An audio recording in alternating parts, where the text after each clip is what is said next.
Welcome, everybody, to Rise Up the Show, where on this episode, you get to spend time with my coach, Mr. Brian Bubba Weaver. Brian, how are you? Awesome, Cal. Thanks for the invite, man. Super excited. We've been trying to get this done for a while, so I'm glad we were finally able to get this scheduled. And I had to throw in Bubba. I told you I did some research. I kind of listened to a couple of the past episodes you did. And so where did Bubba come from? Yeah, when I was 3 years old, my sister was born, and as she was learning to talk, she had trouble saying brother, and Bubba started coming out. So it kind of stuck a little bit, but then every time I was on a soccer team, there were other Brians, and it was like, who has a nickname? And then I was like, I'm Bubba. So from basically 5 years old, Cal, all the way through my senior year in college, I was known as Bubba. Love it. I love it. I mean, the announcer, when you scored a goal, used to say, Brian Bubba Weaver. Yeah, and fortunately, I scored a bunch of goals in college, so he was pretty busy saying "Bubba Weaver." Yeah, I love it. I had to start with that. We got to start with some jokes and some comedy. yeah, no, I love it. And just aside, now I had flashback of college. They would also play "Dream Weaver," the song, after a goal. Sometimes I would run around with my arms up. They'd play the song over the loudspeaker. Pretty cool. So no pressure to score goals in college, right? Between Bubba and Dreamweaver. I loved hearing that song, and I loved hearing my name, so I was constantly trying to score goals. Yeah. Awesome. I love it. I love it. Well, guys, for those that don't know Brian, can you give us a little bit of some background on who you are, your industry legend experience in the industry, just to catch everybody up on those who first time hearing you, seeing you on the podcast? Yeah, absolutely. So reference the soccer thing right away. So from 4 years old through college, I was known as Brian or Bubba, the soccer player. All different teams from, grade school, high school, college, regional team, semi-pro teams right before the MLS started. Major identity to who I was. And the goal scoring thing is serious and jovial because I got as much satisfaction out of watching other people score or helping the team win. Not really realizing or connecting it back then, but it was so rewarding watching the guy that never scored score a goal and celebrate and be part of that journey with him.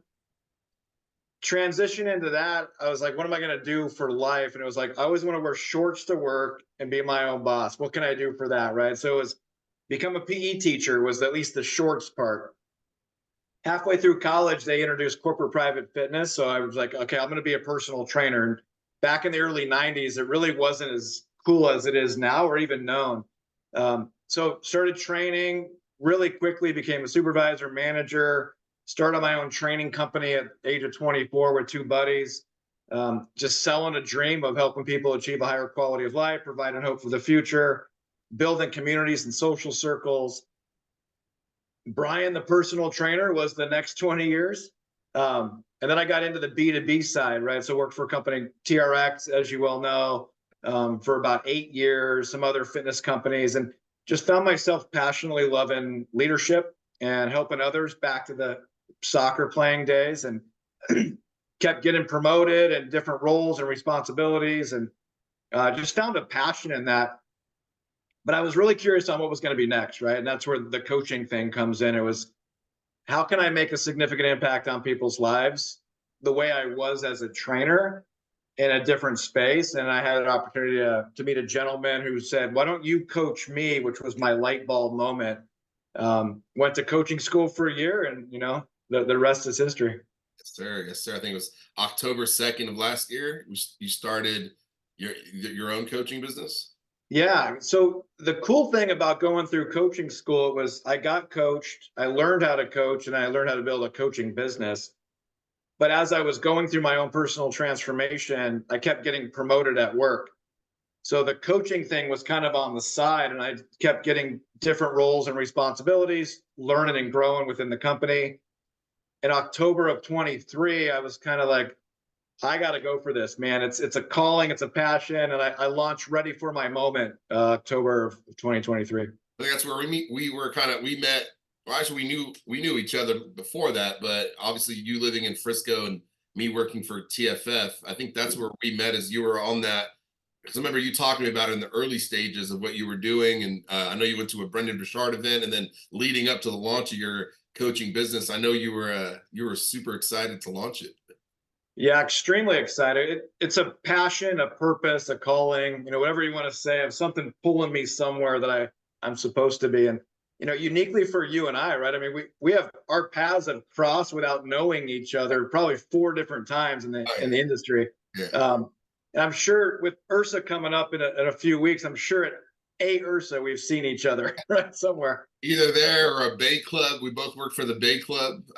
So I know probably some TRX workshop because I live, San Jose. That's where you're from. I lived in Redwood City, Palo Alto. So I definitely think we've crossed paths at some point in our lives. So 100%. And all the people we both know yeah, we'd be yeah. here all day if we went through that list. Oh, for sure, for sure. So I want to stay on the leadership aspect of who you are, right? Your identity in that. I think it goes back. I know in college you were team captain your junior and senior year.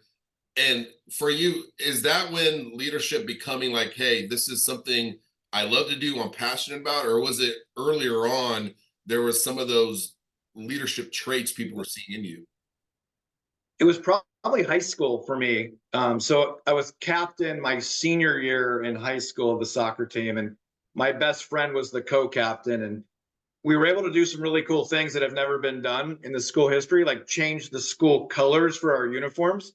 We were maroon and gold, and we ended up talking somebody into letting us be red and white because Adidas at the time didn't make a maroon and gold uniform, and we all really wanted Adidas. So I think the leadership started then, and then the ability to start to influence was probably not known, but already happening senior year in high school. What do you think? What in your maybe earlier on, what were some of those traits? You mentioned influence. You mentioned some of the, the changing of uniforms. What do you think for you made you a leader so early on? I'll connect it to sales and then back to leadership. So my dad was in sales since I was tiny, right? 35 years, ended up senior vice president of sales for a big insurance company. So I always kind of watched what that looked like. So I think the influencing part was watching him be him, which if you've met him, you'd be like, are you guys brothers? Are you twins? Like, Whatever you told right. me. We're pretty much identical. From that point, I think the leadership just started coming natural with being captain of high school, captain of college, getting promoted really quickly. Like I entered a 24-hour Nautilus, which was before 24-hour fitness, as a trainer. And then within, I think, 6 months, I was supervisor. And then 24 had this entrepreneur spirit, right? So just, it was a progression of being confident and influencing and sales, and then getting roles that allowed my leadership just to kind of flourish. Do you have a favorite leadership moment in kind of that growth phase you were in from 24 that stood out for you? I think it was the courage to go on our own, Yeah. right? It was what we were doing at 24-hour was so far before or an early stage of personal training. And our club was the #1 training club. We were going to Hawaii every year, right, with Mark Mastroff and in the group. But at 24, it was like I felt like there was something more we could give when it came to customer service, just quality of training. And then, Cal, you'll appreciate this, putting trainers in a position that allows them to be great. And it was less about like paperwork and selling. And we did all of that for them. And then we said, you got to be on time every time, show up with enthusiasm, and make that person feel like they're the most important person in the room. That's all you got to do. Oh, yeah. Right? Just do that and we'll be totally successful. And it worked. And this is when you went private, right? This is when you left 24 and went private. And then from there jumped into the B2B world, right? With TRX at that point. So there was a long stint from private. So 1998 to 2009, so about 11 years, had 2 different personal training companies. One in San Jose, and then I got bought out of that, moved to San Diego. You'll appreciate this too. got married, relocated, started a company, and bought a house within a month. Yeah. Why not? I don't know why. All in. Yeah. You're an all in guy. Full of confidence or something. I'm not sure which one, but so I think the transition back out was, married with kids and mortgage. It was going through two bubbles, the .com and the real estate bubble, was just kind of exhausting. And that's when I joined the Bay Club with those guys. Okay. Okay. And then in that window, then TRX comes in after that, right? Is Yeah. in TRX. So that jump, right, from Bay Club to I believe VP of Sales at TRX, or was that the second time around with TRX? So the first job at TRX I begged for, right? The VP of sales was at a FISA event out in La Quinta. I was living in San Diego. My neighbor was the territory sales manager of SoCal, Arizona, and Vegas for TRX. Right. And he's like, I'm quitting. I'm going into something else. I'm like, hold on. Tell him you got a guy, right? Tell him you know a guy. So the guy at the time, Mark, said, well, come on out. So I drove all the way to, Palm Springs. I sat with Mark. He goes, you have no experience in B2B sales. I'm like, I know. But what I do know, and this was where the influence came in, is I know the customer. I am the customer. I know what their pain points are. I've had the pain points. I've been a train. I rattled off all these things that I knew would work. And I had a massive amount of enthusiasm. Yeah. And he took a shot on me, right? He's like, all right, we'll give you the job. And I was so excited, right? Went in and just crushed it right away, and then continued to get promoted.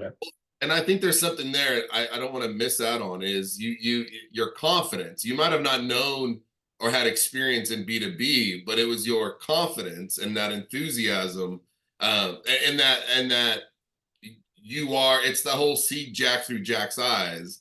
You know the customer. So I think for anyone watching, you may not be the best at sales at the very beginning. We all weren't, but I've always believed this. Your conviction and your enthusiasm will do the selling for you until you feel comfortable with sales.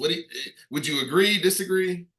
Agree 1,000,000%, right? It's at the end of the day, Cal, it's a relationship business.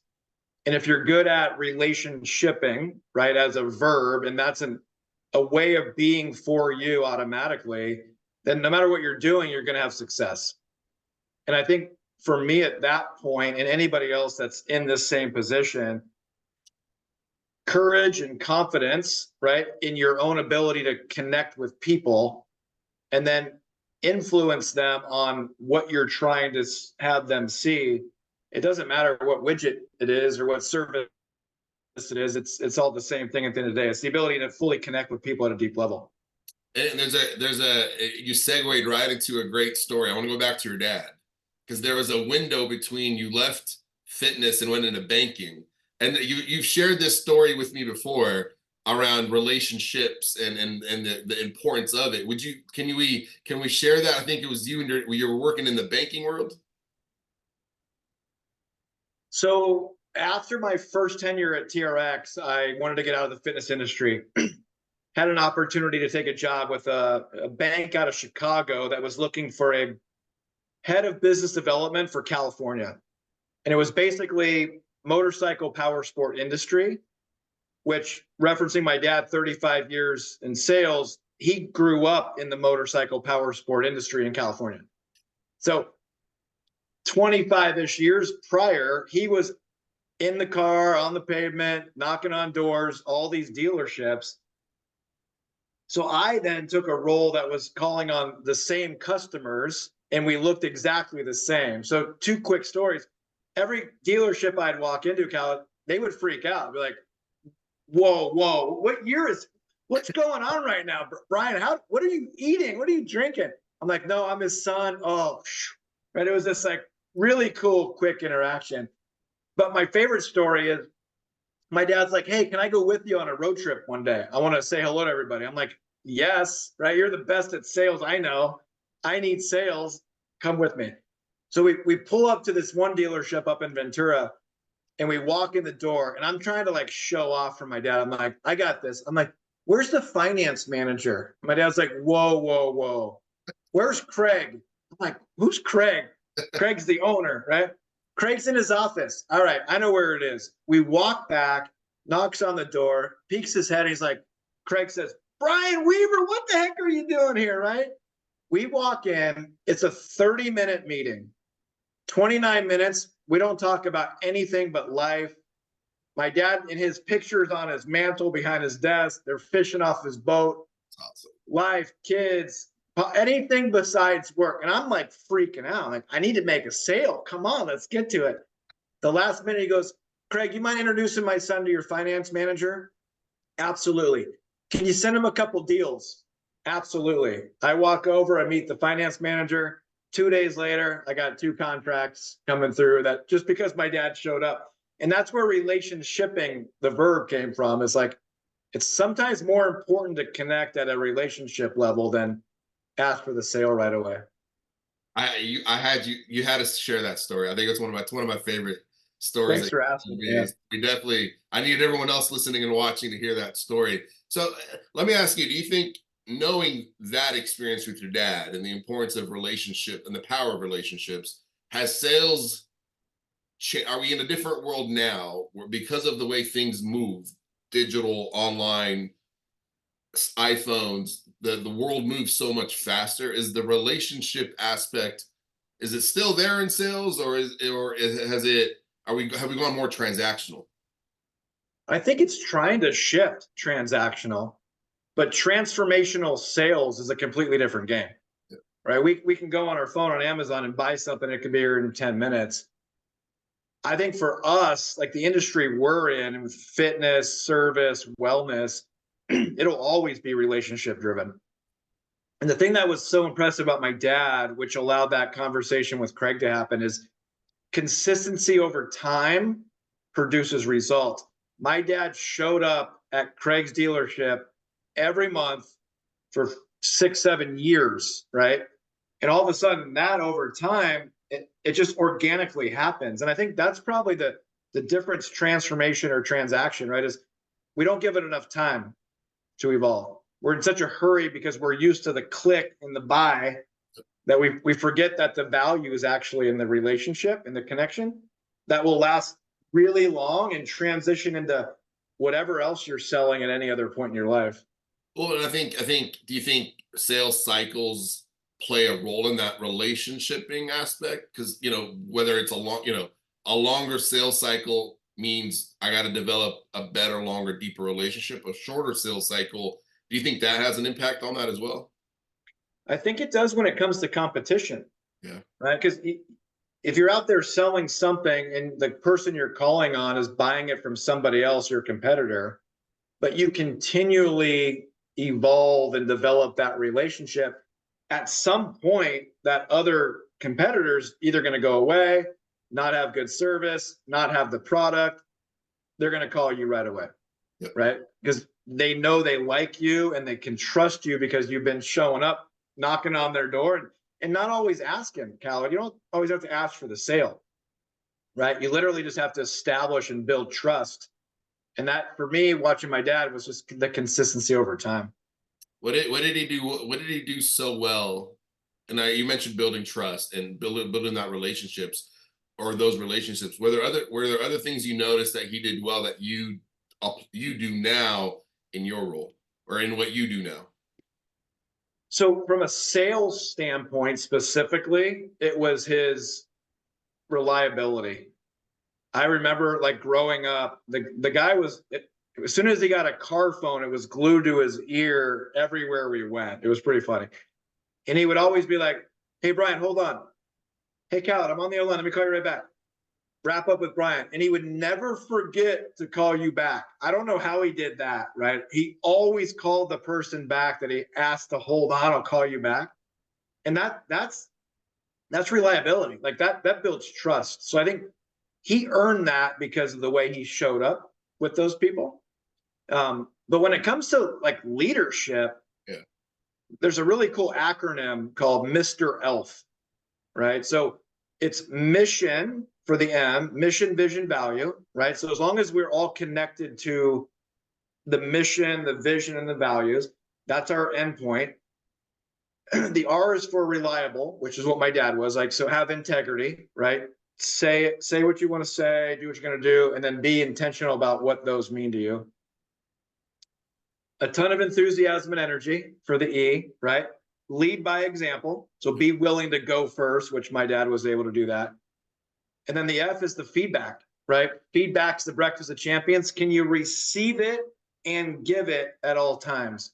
And if you follow the Mr. E.L.F. leadership strategy, right, whoever you're bringing along or whoever you're following, you got a really good chance that your team is going to be developed and have a massive amount of trust.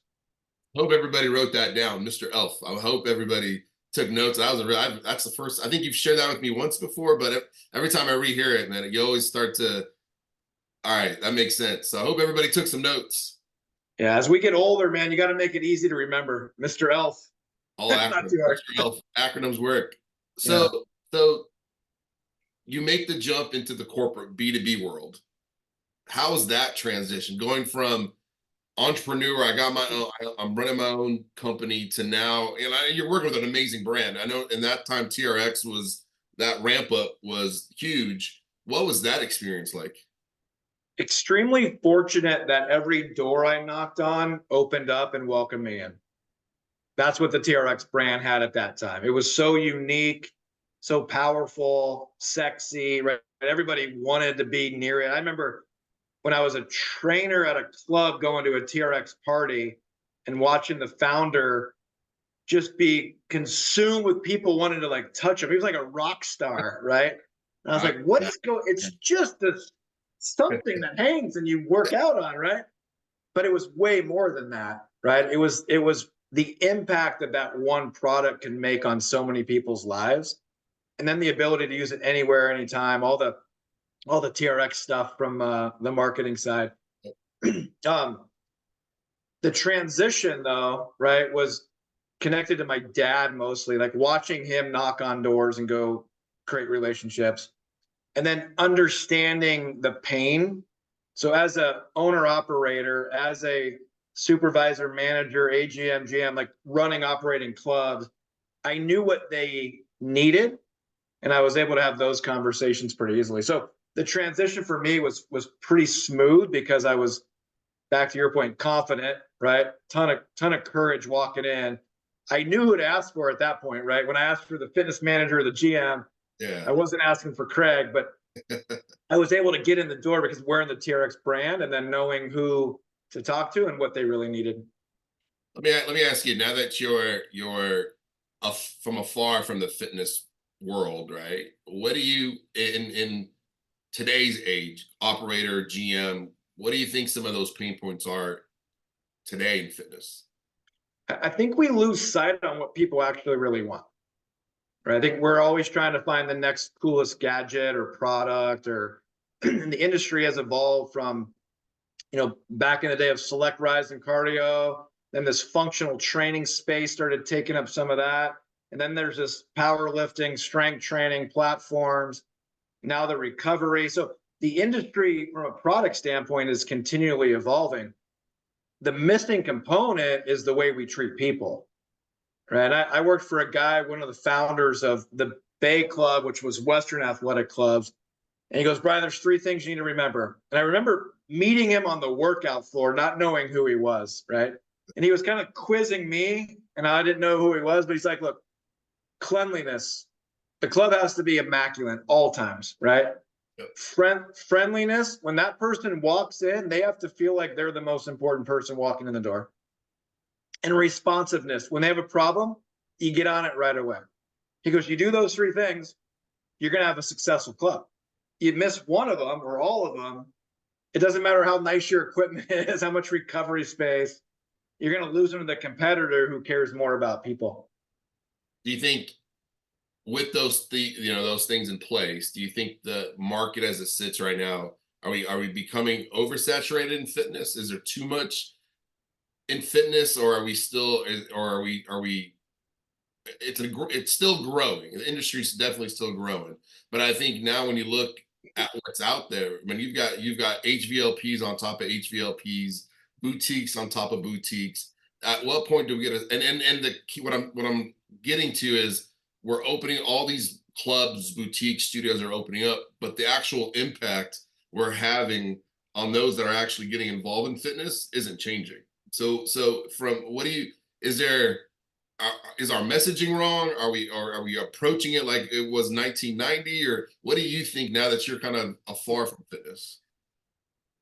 That's a great question, man. I don't know the stat anymore that Ursa produces, but I would guess it's pretty close to the 80-20, Pretty much right? hasn't changed. About 16%. We still impact about 16 to 18% of the Yeah. world is involved in fitness. So the total number of people have increased because we've increased as a population, but the percentage of penetration is still what it was when I joined the fitness industry in 1992.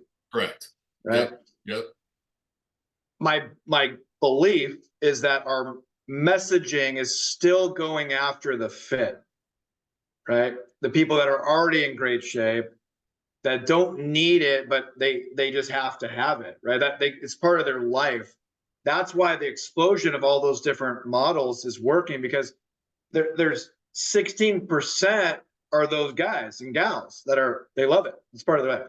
It's that other percentage, right? The 80ish percent that we haven't figured out how to welcome them in and not be. And man, now that I'm thinking about it, it hasn't changed, right? Like it was the same problem we had back then.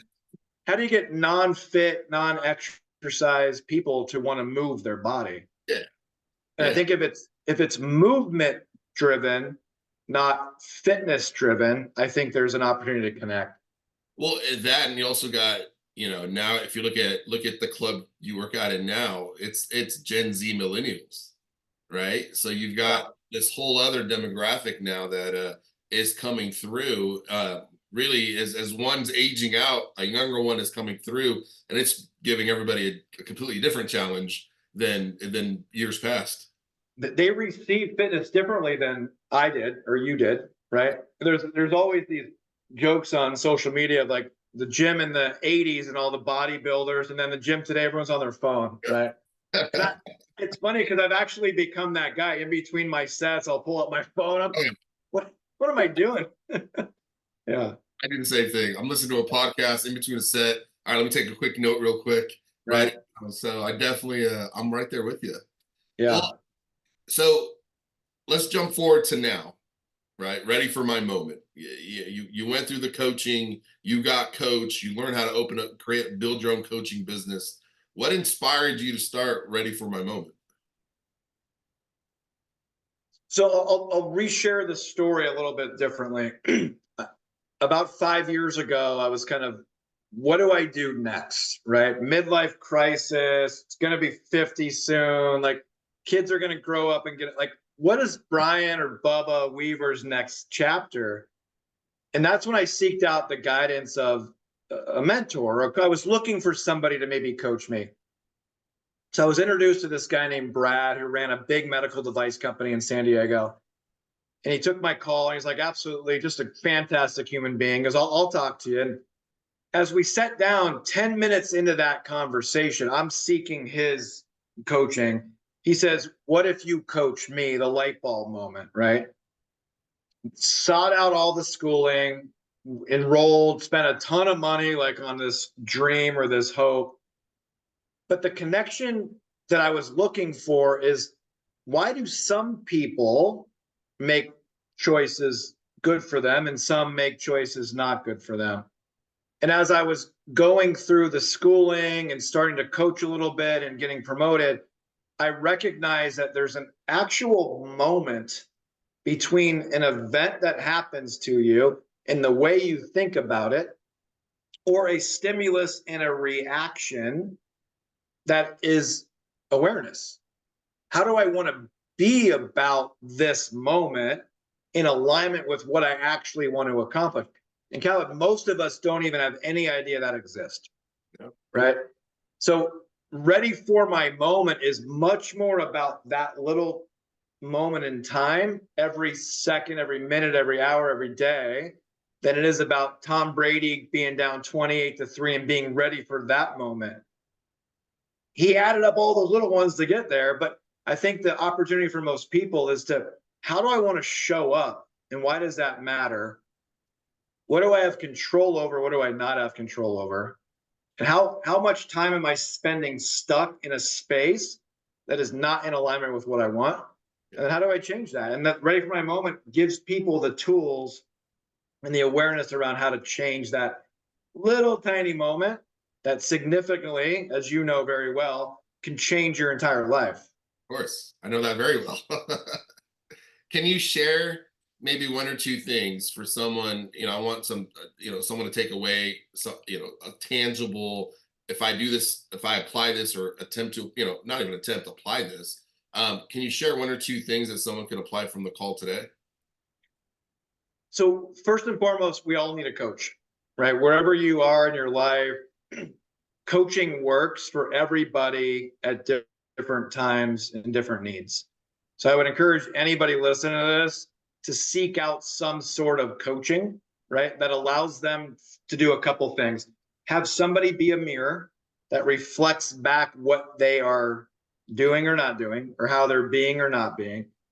And then the second thing I would say is these are tricky times, right? And sometimes just having somebody on your sideline, on your bench, in your corner that compassionately disrupts you or is a change agent for you from a place of unconditional love and support is massively needed, right? So that it might not be a coach that you go hire and pay. It might be a friend, it might be a mentor, it might be a sibling, but leaning into other people, I think, will significantly start to make an impact on this world, right? Finding people of grace, gratitude, courage, joy, connection, collaboration, celebration, and surrounding yourself with a few of those, no matter where you are, what you're going through, the opportunity is just to get better. Oh, absolutely. I think the one of the biggest things is your you call it defining your essence, right? Or what is your essence? And I think that was the one exercise I know you had me do that was a game changer for me because that goes back to am I being in that essence before I do anything? Yeah. Can you share? I want. Can you share a little bit about that? Because I think that was the one exercise for me that was really impactful as I took on this new journey and left TFF is that essence exercise. Because man, even now as I got ready for this call, I made sure before we got on the call, I went over what those words are: a leader, servant leader, connector, gratitude. Right. So, can you share that essence exercise for anyone listening and watching? Yeah. So the umbrella version of it is we're all born with a unique greatness, an essence, an authentic self, right? There's only one of us on this entire planet that possesses these qualities. Somewhere along the journey of life, it gets disrupted and you start living from a place of fear. Your essence or your unique great, it still exists inside of you, but now it's conflicted by this other automatic way of showing up that prevents you from getting what you really want. So the exercise that we use in Ready for My Moment around unique greatness, essence, authentic self is a discovery in a 5 different words around how your authentic being looks like, feels like, and then what becomes possible from there. And it's many different ways to do it, but the way we do it here is you and I would sit down individually, and then I would invite you to go out and seek some other people that know you really well. What do they see? And then you also have this opportunity, if we can do a live version of it with strangers, significant impact on your being. Oh yeah, Right? in the Yeah. moment, in the moment, man. You saw. I mean, I remember when we did ours last week. In the moment, my whole being changed just from hearing those Yeah. words being sought, being said by everyone else on the call. And Callie, when you choose the way you want to show up from your unique greatness or your essence or authentic self, that one step alone will change everything else. Most of us don't spend any time knowing that it exists, or if even when we do, what it looks like to kind of initiate it and how we want to be about it. Right. And that's the work at Ready for My Moment. It's constant reminders of your unique greatness, what gets in your way, and how do I want to be about all that? And then any challenges or things coming at you, it's a lot easier to be with when you start from that place versus start from a place of fear. And I think the challenge now is there's so much fear because of just the state of unknowingness that and if you're not aware of it, it can I mean it can consume you, and your whole day from the time you get up to the time you go to bed is a fear-based day trying to control the everything and not realizing you have control of nothing. And I know you say this being versus doing. Can we talk about that? Because that was also a big one. Because we're in such a place of doing. And I know for me, the first 3 months working together, it was in this trying to come out of this place of doing, and how do I want to be when I come home? How do I want to be on the ride home? How do I want to be when I spend time with Suzanne? Can we talk about that? Can you mind diving into that a little bit? Yeah. So we're overstimulated, right, as a society. And the biggest culprit is the phone, right? Like you and I both said in between sets, we're on there doing something on it, right? Podcast or a video or Facebook or Instagram, like something. And you look around, everybody's doing the same thing. So we're constantly being force fed a way to think, right? So that's a doing loop because it'll never end. And we're constantly doing something to get something. If I had this, then I would feel this. If this happened, then I would be successful. Being is not that, it's somewhere completely different, right? And the easiest way to understand it is you have your present moment, and then you have your future and your past, right? Future and your past, future's mission, vision, goals, objectives, things you want to accomplish, what you want your life to be. Your past is all the things that already happened to you. Once you realize that you have zero control to change the past and zero control to predict the future, you can influence it, but you can't predict it. You let go of both of those spaces and you start to come back into the present moment. Well, what most people go through is between future and present or present and past, there's the woulda, coulda, shoulda's, the what if this, and most of us kind of live in those bubbles. We don't live in the future, we don't live in the past, we live in the betweens, right? Being is the opportunity to shrink those and come back to what is happening right now. Like right now, you and I are having this conversation. That's it. There's nothing else, right? That's being. And if you prepare for this moment, you can show up being your authentic self, your unique greatness, your essence. If you don't, it'll probably come. Well, what do I have to do next? Do I got to be somewhere? Did I forget to turn off the stove? And that's the doing loop, right? That'll never get you where you want to be. Awareness that you can shrink that space and get back to being present is a practice of being. How does and I want to let me tie it. Let's tie it to sales leadership or just leadership in general.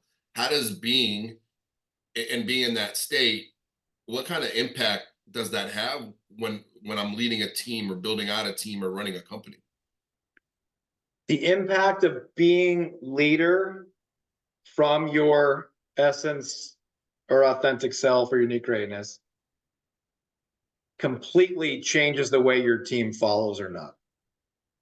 Right. And I think the opportunity or the invitation is to be aware of how you walk into the room, how you join a call, how you respond to a question.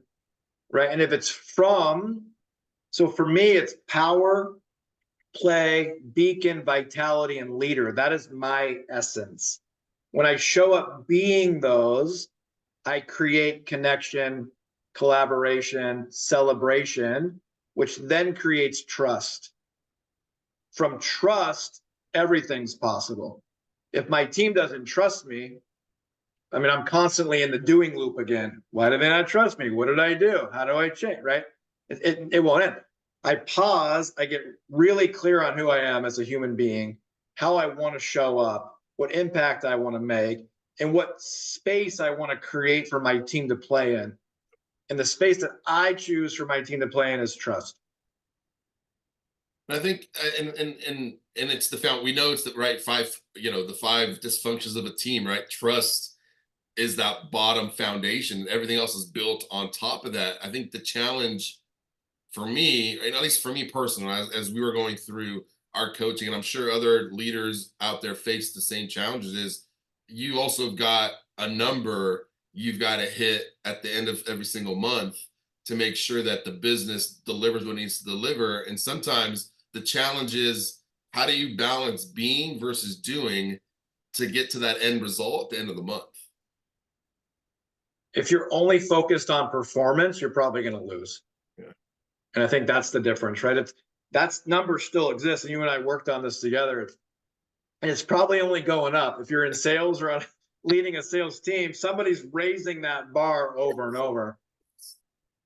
When you create, I think it was Meet the Fockers movie where it's like the circle of trust. I Yeah. remember that, right? We as leaders need to understand how to create the circle of trust. Most of us don't, right? Most of us skip over it and demand performance to achieve a result. When you go through it, the result expands. When you go over it, the result shrinks.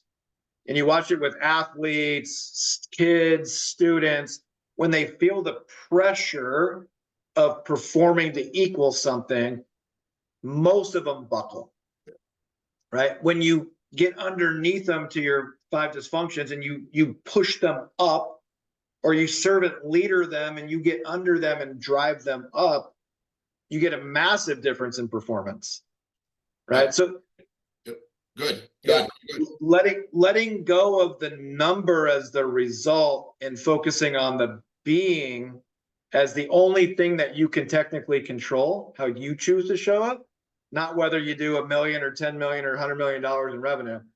That will be the result of the way you show up. So being and trust, right? You know, we just talked about that, and lifting up your team. All right, what can you share a couple things, or one or two not even strategies, one or two ways I can start building that to lift my team, help lift my team up? Yeah, three secrets to creating trust. Connection, which you and I worked on. What does that look like to connect with people? Getting more familiar with them, their life, their challenges, what drives them, what motivates them. Collaboration, listening and allowing what they feel and see and do to be part of the journey, because then they have more ownership. And then the third one is celebration, constantly looking for ways to celebrate wins from a place of being and doing. And when you're combining the being and the doing acknowledgement, as you know from personal experience, relationships change and trust grows. And it's almost like it happens instantly. Like Instantly. I think that was the one thing I noticed when we started doing that. Because yeah, I was that I got to hit to this number and was going about it a different way. And when you and I started working together and really coming back and meeting, hey, what's important to you? You know, as I sat down and have those conversations, it definitely was a game changer. And where that trust, you could see that trust nurture and flourish without even almost on its own, without having to put a lot of work into it. People want to be seen and heard. And when you connect, collaborate, and celebrate, you're giving them both.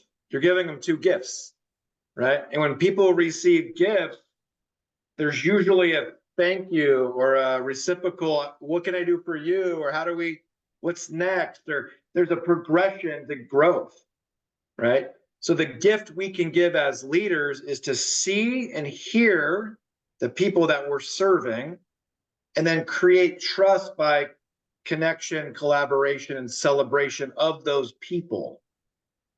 When that's all happening, Khaled, when you experience this with your team, it's like they will do anything and everything to get to that big number that we're all worried about. Yeah. Absolutely. Now, Yeah. do the three C's apply outside, like in everyday life? Can you still apply the three C's? Depends on where you want to build trust. I would say yes. Yeah. I'm constantly trying to establish and build trust everywhere I go. My kids. You're a big network guy. So we see all the links. You love network. I think that's the one thing I'm starting to get, and you see it. And I think that was I was teeing it up for how much of the three C's apply to what you're doing now when you're getting out in the city, networking, connecting. Are the three C's in action when you're at those events?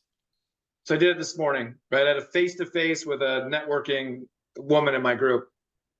Connection. I asked her about stuff I knew she had just done, went on a cruise, started a new chapter, connected with her, collaborated on how can I serve you? What do you need from me to help you with what you're doing? And then we celebrated a couple things that I knew she had just accomplished, right? We got done 45 minutes later. She said, I didn't even ask you about you, which for me was a gift Oh yeah. because I served, which was what I intended to do, my intention. So I think, yes, Scout, everywhere, all day, the connection, collaboration, celebration with everybody that you come into contact with does two things, right? It creates a circle for you of people that you can trust and trust you, but it also impacts the world because most people are not seen or heard. And if you can give them that gift, the pay it forward methodology, right? Then they're going to go out and do it to someone else. And there's a small chance we can make an impact on a lot of people just by going first. Of course. I think that's for our coaching or your coaching with me. I think that's the biggest differentiator is with you working with you. I've worked with other coaches in the past. I think the biggest thing with the difference was you challenge almost like it's the inner work before the outer work. And I think and that was the one thing because there's tons of coaches out there, right? There's a business coach. Every time on Facebook, I keep getting, hey, new business coach. What sets you? What makes you different? Compassionate disruption. What do you mean by that? I will stand with you, love you, care about you, have your back at all times, and I will push you outside of your comfort zone at the same time. So everything that you want lives outside of your comfort zone. But if I don't establish comfort, we're not going to push very far. Yeah. Right. So that's why compassion, disruption, or to be a change agent for you, with you in alignment with what you want. Right. I think that's what differentiates. And there's lots of great coaches, and there's probably a million coaches that do something like that similarly.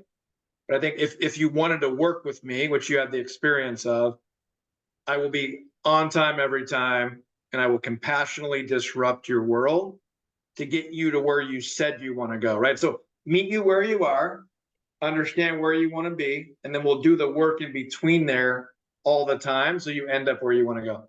Of course. I love it. What's next? Where do you see what's on the horizon for you, for ready for my moment? What's next? Yeah, I recently hired a business coach because I'm only 4.5 months into having a full-time business, of where the niche might be. And what I've been learning along the way is the niche is starting to show up. And the niche that I'm landing in is company sponsored leadership development. Okay. So you take a company like a restaurant chain that has a COO or a CSO, CR, any C, whatever, and they want their team to perform at a higher level. Yeah.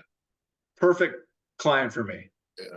Because the journey along, how do I choose to show up matters, my unique greatness, essence, authentic self, where do I get stuck, where's my resistance, preparation, responsibility, being intentional, and then what does completion look like? Like it's a 6-part program that allows individuals to go from where they are to another level of being. So that I kind of fell into that with a couple clients right now, where I have a couple corporations that I'm coaching their teams, all in alignment with the work that you and I were doing. And just the impact that can have, not even just on the individuals, but just the experience that restaurant has now with its customers, the energy of that, it becomes, but it can be a game changer for a corporation. It's a trickle down of the way we treat people. Yeah.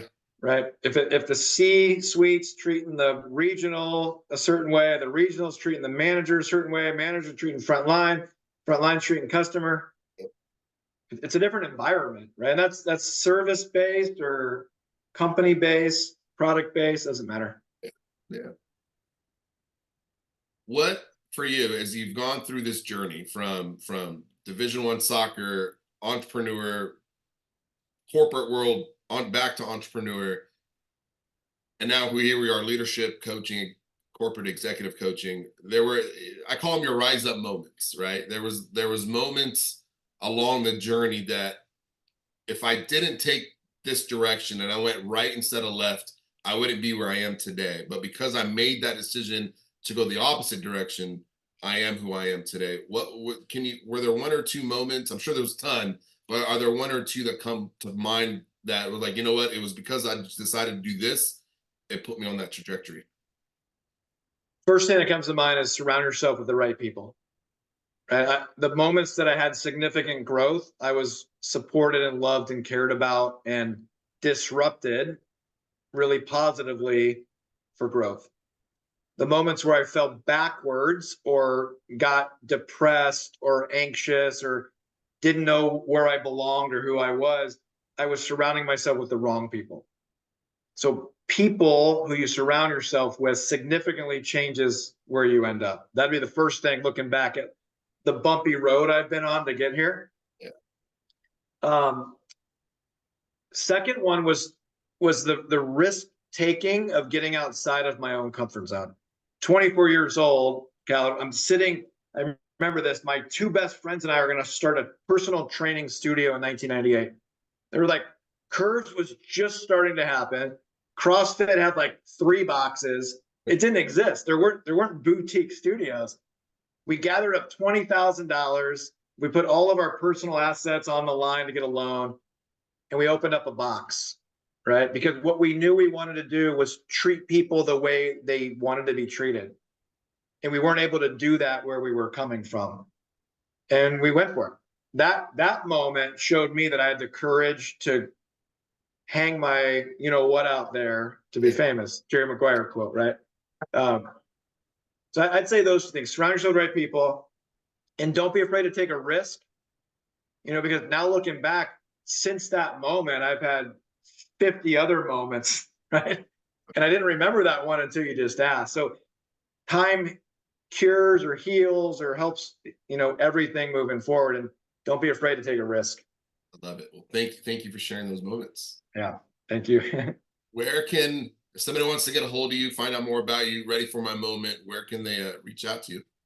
So readyformymoment.com with the number 4 is my website, or Brian at readyformymoment.com if you want to email me directly.